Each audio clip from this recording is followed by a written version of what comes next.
Assalamu alaikum dear students. I hope all of you fine. I am your biology instructor Dr. Mohammad Jamshed at Nikon.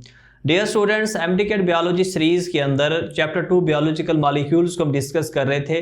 Lipids का आगाज हमने किया था, जिसके अंदर हमने इंट्रोडक्शन टू लिपिड्स पढ़ा। ठीक है, लिपिड्स को क्लासीफाई किया, असाइल ग्लिसरॉल को डिटेल के अंदर डिस्कस किया। नेक्स्ट बेटा हमारे पास टॉपिक है दैट इज अबाउट फास्फोलिपिड बेटा। अब देखिए फास्फोलिपिड हमने जब इनकी क्लासिफिकेशन की थी तो हमने आपको ये बात बताई थी कि फास्फोलिपिड बेसिकली कंपाउंड लिपिड्स हैं। अब इन्हें आप कंपाउंड लिपिड्स का नाम क्यों देते हैं? क्योंकि इनके अंदर दो कंपोनेंट्स के अलावा एक एडिशनल ग्रुप भी प्रेजेंट है। अब दो कंपोनेंट्स कौन कौन से थे बेटा? एक फैटी एसिड था, दूसरा आपके पास अल्कोहल था।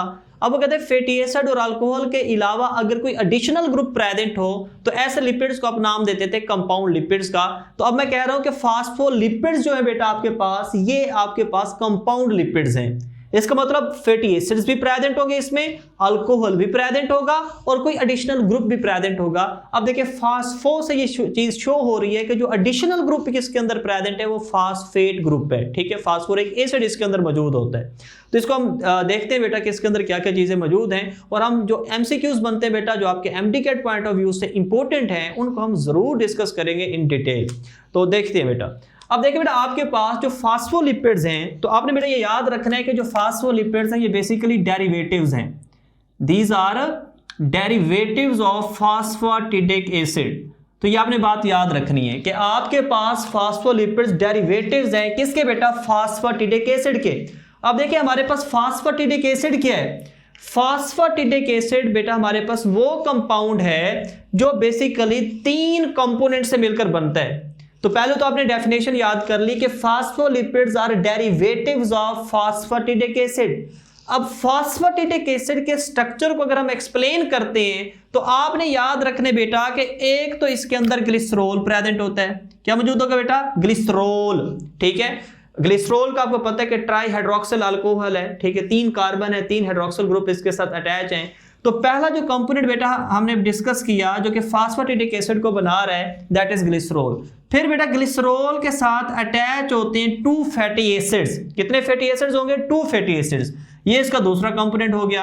अब देखिए जो एडिशनल ग्रुप इसके अंदर प्रेजेंट है जो कि फास्फेटिडिक एसिड को बना रहा है that is a phosphate group. ये आपके पास बेटा तीसरा कंपोनेंट हो गया फास्फेटिडिक एसिड का। तो फास्फेटिडिक एसिड के अंदर 3 इंपॉर्टेंट कंपोनेंट्स है, एक मॉलिक्यूल ग्लिसरॉल का, 2 मॉलिक्यूल्स ऑफ फैटी एसिड, और तीसरा बेटा आपके पास क्या है? एडिशनल ग्रुप प्रेजेंट है that is known as phosphate group. अब देखें फास्फोलिपिड्स बेसिकली कैसे इनसे बनते हैं। आपने याद रखने बेटा जब आप फास्फेटिडिक एसिड को मॉडिफाई करेंगे, ड्राइव करेंगे इससे कोई चीज, तो वो फास्फोलिपिड बनेगी। अब ये आपके पास फास्फेटिडिक एसिड मौजूद है। अब मैं जब भी फास्फेटिडिक एसिड का नाम लूं तो आपके पास 3 चीजें आपके माइंड में आना जरूरी है। एक तो आप ये समझें कि फास्फेटिडिक का मतलब ग्लिसरॉल, 2 फैटी एसिड, एक फास्फेट ग्रुप। अब अगर आप इस फास्फेटिडिक एसिड के अंदर एक नाइट्रोजनस बेस ऐड कर देते हैं, क्या ऐड कर देते हैं बेटा? अगर आप नाइट्रोजनस बेसिस को फास्फेटिडिक एसिड के अंदर ऐड करते हैं तो फिर बेटा आपके पास क्या बनेगा? फास्फोलिपिड्स बनेंगे। तो फास्फोलिपिड मतलब फास्फेटिडिक एसिड प्लस नाइट्रोजनस बेसिस। अब देखिए जो हमारे पास नाइट्रोजनस बेसिस हैं ये आमतौर पर 4 तरह की होती हैं। ठीक है, तो फास्फेटिडिक एसिड के अंदर आपने नाइट्रोजनस बेस को डाला, उसके डालने के बाद जो कंपाउंड बना, जो डेरिवेटिव बना, वो बेसिकली क्या बेटा? फास्फोलिपिड है। अब देखिए नाइट्रोजनस बेसिस कौन सी बेटा आपने याद रखनी है। एक आपके पास है बेटा कुलीन। ठीक है, नंबर 1 नाइट्रोजनस बेस क्या है? कुलीन। नंबर 2 बेटा आपके पास है सेरीन। नंबर 3 आपके पास है बेटा एथनोल अमाइन, और चौथी बेटा आपके पास है इनोसिटोल। ठीक है, तो ये 4 नाइट्रोजनस बेसेस हैं, आपने इन्हें याद कर लेना है कि जब भी इनमें से एक भी कोई चीज फास्फेटिडिक एसिड के साथ अटैच हो गई तो आपके पास जो कंपाउंड बनेगा वो कंपाउंड लिपिड बनेगा that is known as phospholipid बेटा। तो देखिए choline, serine, ethanolamine and inositol are the nitrogenous bases. अब आपने ध्यान से बेटा ये बातें मेरी सुननी है कि अगर आप इस कुलीन को फास्फेटिडिक एसिड के अंदर ऐड करते हैं, मतलब फास्फेटिडिक एसिड प्लस कुलीन, अगर कुलीन नाइट्रोजनस बेस आप ऐड करते हैं तो रिजल्टेंट जो कंपाउंड बनेगा उसका नाम है बेटा फास्फेटाइल कुलीन। क्या नाम होगा बेटा? फास्फाटाडाइल कोलिन। तो ये फास्फाटाडाइल कोलिन के अंदर फास्फाटिडिक एसिड भी है और कोलिन भी प्रेजेंट है, और इसी फास्फाटाडाइल कोलिन को आप नाम देते हैं फास्फोलिपिड का। अच्छा, आपने एक बात यहां याद रखनी है, ये जो फास्फाटाडाइल कोलिन है इसका एक और इंपॉर्टेंट नाम है, इसका दूसरा इंपॉर्टेंट नाम क्या बेटा? That is also known as lecithin. इसे क्या नाम देते हैं बेटा? हम लेसिथीन का नाम भी देते हैं, ठीक है। तो फास्फाटाडाइल कोलिन कहीं आ जाए या लेसिथीन आ जाए, ये आपके पास एक ही नाम है। तो phosphatidyl choline is also known as lecithin. और ये लेसिथीन की इंपॉर्टेंस क्या बेटा? ये प्रेजेंट होती है बेटा जितनी भी आपकी सेल मेम्ब्रेन्स हैं, जितनी भी आपकी सेल मेम्ब्रेन्स हैं, उन सारी सेल मेम्ब्रेन के अंदर जो आप फास्फोलिपिड या लिपिड पढ़ते रहते हैं कि lipids are hydrophobic compound that are the constituent और कंपोनेंट्स ऑफ बायोलॉजिकल मेम्ब्रेन, तो जिस लिपिड की बात हो रही होती है बेटा वो आपके पास लेसिथीन होता है। तो लेसिथीन या फास्फाटाडाइल कोलिन ये सेल मेम्ब्रेन के अंदर मौजूद होते हैं, और इसके अंदर जो नाइट्रोजनस बेस है बेटा दैट इज अ कोलिन। अब देखिए नेक्स्ट, अगर आप फास्फाटिडिक एसिड के अंदर ऐड करते हैं सेरीन को, जब सेरीन नाइट्रोजनस बेस जाएगी तो इसका नाम बन जाएगा फास्फाटाडाइल सेरीन। बहुत आसान है। तो फास्फाटाडाइल सेरीन का मतलब फास्फाटिडिक एसिड प्लस नाइट्रोजनस बेस, कौन सी वाली? सेरीन वाली। और अगर आप इस एथेनॉल अमाइन को ऐड करते हैं फास्फाटिडिक एसिड के अंदर तो फिर क्या बनेगा बेटा? वो बनेगा बेटा आपके पास फास्फाटाडाइल एथेनॉल अमाइन। सिंपल सी बात है। अगर आप इनोसिटोल को ऐड करते हैं तो क्या बनेगा? फास्फाटाडाइल इनोसिटोल बन जाएगा। तो ये आपके पास डिफरेंट तरह के फास्फोलिपिड्स थे, लेकिन जो फास्फोलिपिड बेटा आपकी बायोलॉजिकल मेम्ब्रेन्स के अंदर प्रेजेंट है उसका नाम है फास्फाटाडाइल कोलिन और लेसिथीन। तो ये तो हमने थ्योरी डिस्कस कर ली कि हमारे पास फास्फोलिपिड्स डेरिवेटिव्स हैं बेटा। किस चीज के डेरिवेटिव्स हैं? फास्फाटिडिक एसिड के।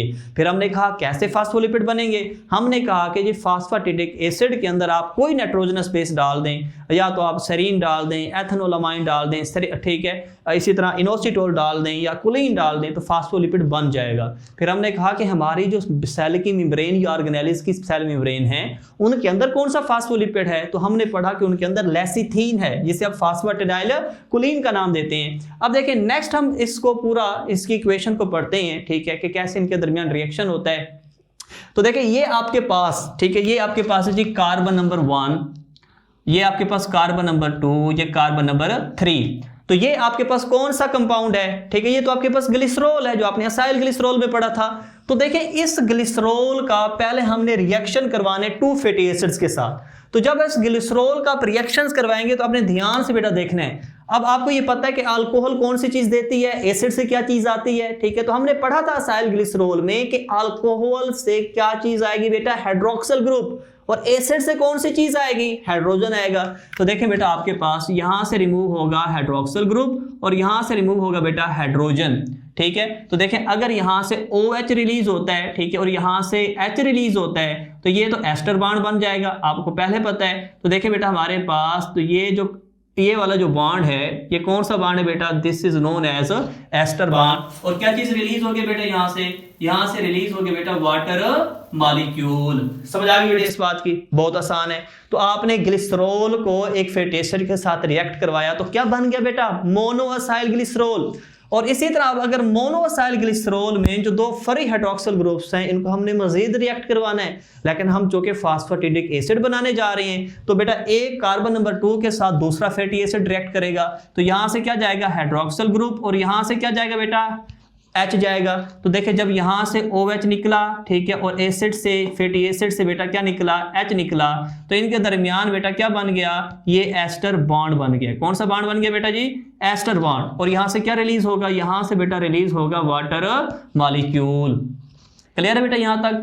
अब देखिए नेक्स्ट, अब कार्बन नंबर 3 के साथ फैटी एसिड हमने रिएक्ट नहीं करवाना। अगर करवाएंगे तो ट्राई असाइल ग्लिसरॉल बन जाएगा। अभी तक डाई असाइल ग्लिसरॉल बने।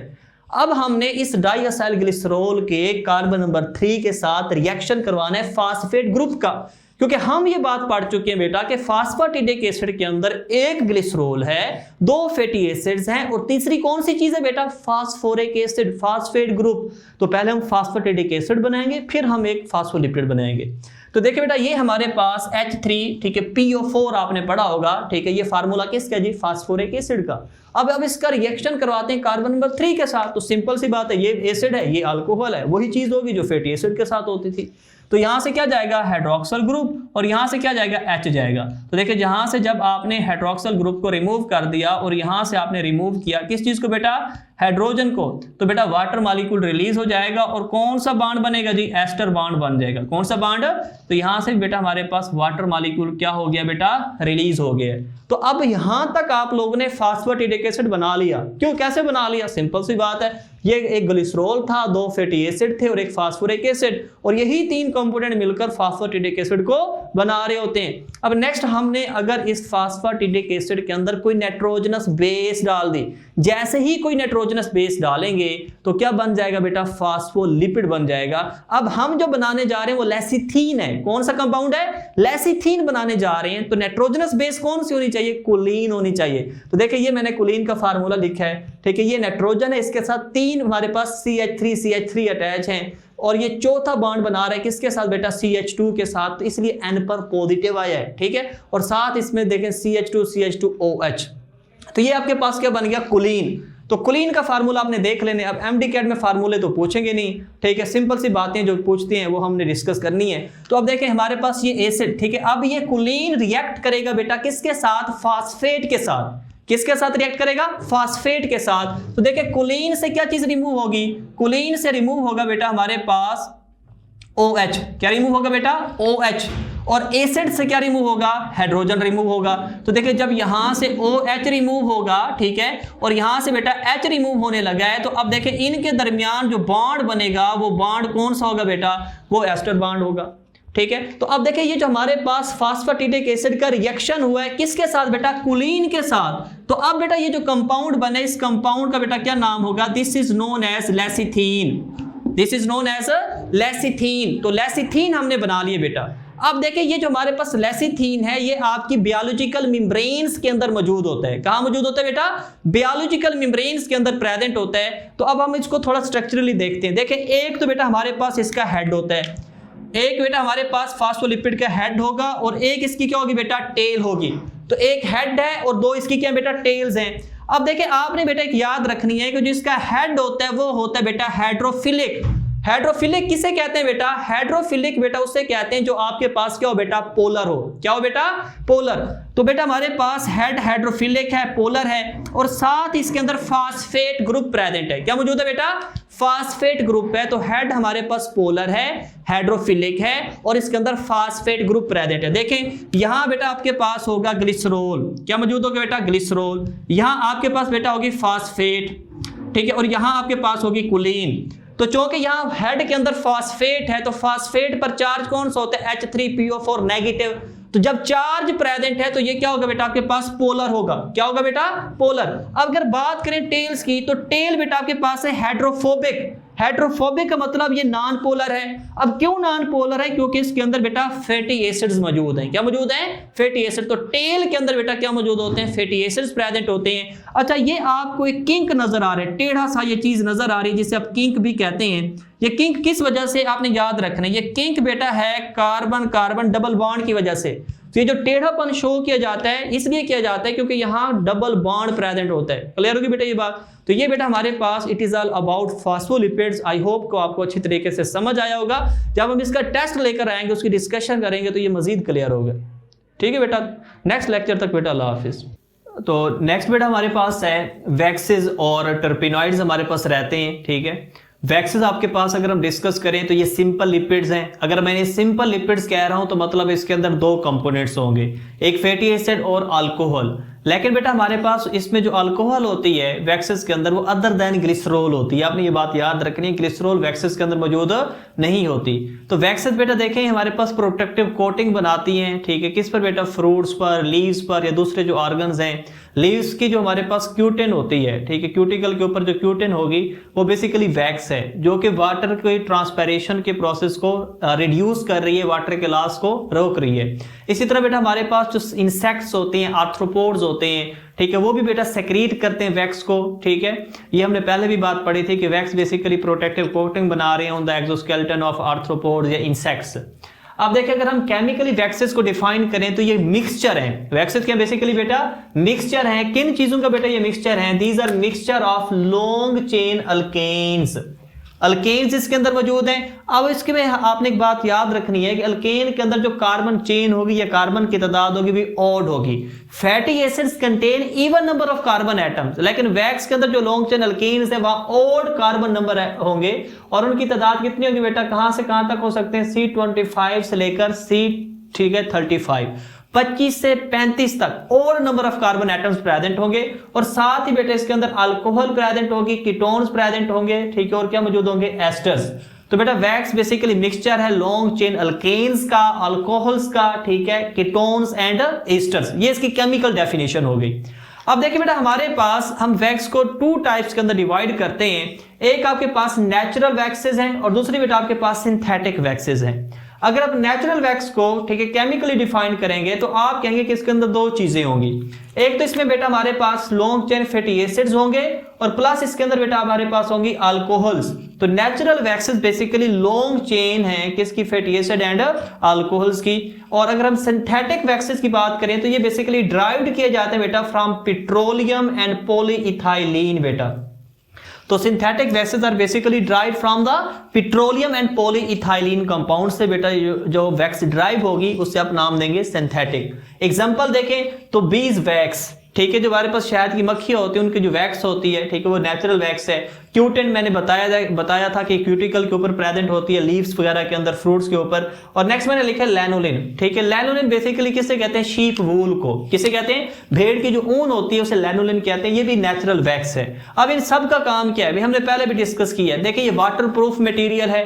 भेड़ को पानी में फेंक दें, निकालेंगे उसके ऊन में हाथ डालें, बिल्कुल खुश्क होगी, क्योंकि बेटा का वो हमारे पास जो वैक्स है वो वाटर प्रूफ है, ठीक है। इसी तरह ये अब्रेसिव डैमेज और हीट से बेटा बचाती है, प्रोटेक्शन का काम कर रही है। क्लियर होगी बेटा ये बात। अब नेक्स्ट अगर सिंथेटिक वैक्सेस की एग्जांपल देखें तो आपके पास पैराफिन वैक्स है और कैंडल्स हैं। तो ये पैराफिन वैक्स और कैंडल्स बेसिकली सिंथेटिक वैक्सेस हैं, सिंथेटिक वैक्सेस हैं बेटा। अब देखिए लास्ट में आपके पास एक इंपॉर्टेंट टॉपिक रह गया, छोटा सा है, बिल्कुल 2 मिनट का है, उसका नाम है बेटा टर्पिनॉइड्स। अब टर्पिनॉइड्स बेसिकली ड्राइव्ड लिपिड्स हैं। अब ड्राइव्ड लिपिड्स कौन से थे? That are obtain on the hydrolysis of simple and compound lipids बेटा। तो टर्पिनॉइड्स बेसिकली हमारे पास ऐसे हमारे पास कंपाउंड्स हैं that are made up of from the repeating unit या बिल्डिंग ब्लॉक जिसका नाम है एसोप्रिनाइड यूनिट्स। तो जो हमारे पास टर्पिनॉइड्स हैं ये बेसिकली रिपीटिंग यूनिट या बिल्डिंग ब्लॉक से मिलकर बने होते हैं और वो जो इनका मोनोमर या जो बिल्डिंग ब्लॉक है उसका बेटा क्या नाम है? This is known as isoprenoid unit. तो बहुत सारे एसोप्रिनाइड यूनिट की कंडेंसेशन होगी तो क्या बनेंगे? टर्पिनॉइड्स।